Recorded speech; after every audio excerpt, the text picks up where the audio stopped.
দরজা খুললেই দুর্নীতি, এটাই যেন নিউ নর্মাল হয়ে দাঁড়িয়েছে। কেন বলছি? কারণ তৃণমূল নেতাদের বাড়ি থেকে মিলছে হাজার হাজার ত্রিপল, গ্রেফতার হচ্ছে মন্ত্রী ঘনিষ্ঠ নেতা নেত্রীরা, পার্টি অফিস সংলগ্ন মাঠ থেকে উদ্ধার হচ্ছে গোছা গোছা রেশন কার্ড। অন্যদিকে গোপনে পঞ্চায়েত অফিসে বৈঠক করার বিক্ষোভের মুখে এবার তৃণমূল। 15 বছরের শাসনকালে গলা পর্যন্ত দুর্নীতির পাঁকে ডুবেছিল মমতা বন্দ্যোপাধ্যায়ের সাধের দল। পালাবদলের পর সেই ছবিটা ক্রমে স্পষ্ট হচ্ছে। বড় মেজো কুঁচো নেতার দরজা খুললেই বেরিয়ে আসছে দুর্নীতির পাঁক।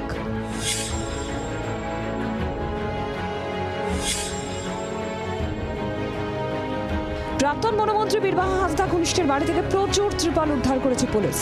সরকারি ত্রিপল চুরির অভিযোগে গ্রেফতার 10 নম্বর অঞ্চলের প্রধান নমিতা পাতর।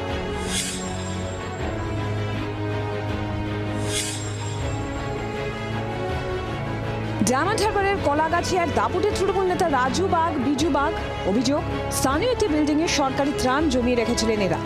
বিল্ডিংয়ের তালা ভেঙে ভিতরে ঢুকতেই থরে থরে সাজানো ত্রিপল দেখতে পান বিজেপি কর্মীরা। ত্রাণ বন্টনে অনিয়মের অভিযোগে সুর চড়িয়েছে গেরুয়া শিবির। ওরা কালোবাজারি করার জন্য নিজেদের ঘরেতে হাজার হাজার ত্রিপল 2021 থেকে ওরা জমা করে রেখেছিল।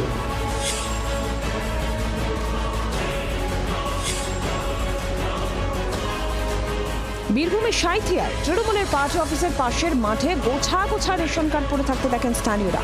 রেশন কার্ডগুলির তথ্য অনুযায়ী প্রতিটি কার্ড সাঁইথিয়া পুরসভার একাধিক ওয়ার্ডের বাসিন্দাদের। মাঠের মাঝে সরকারি নথি ছড়িয়ে থাকায় প্রশ্ন তুলেছেন এলাকাবাসী। এগুলো হয়তো তৃণমূলের লোকে রেখে দিয়েছিল, এখন তাদের রেশন তুলে খাচ্ছিল, এখন খেতে পারছে না, ওই জন্য ফেলে দিচ্ছে।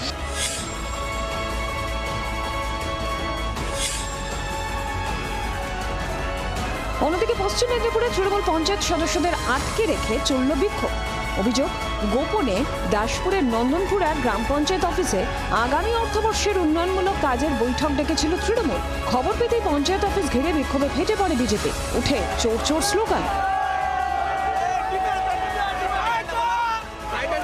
পূর্বতন সরকারের আমলে ধামাচাপা ছিল দুর্নীতির পাহাড়। মমতা ক্ষমতাহীন হতেই চোখ কচলে তৃণমূলের কীর্তি দেখছে রাজ্যবাসী। ব্যুরো রিপোর্ট, জি 24 ঘন্টা। বাংলার আওয়াজ, বাঙালির আবেগ, জি 24 ঘন্টা।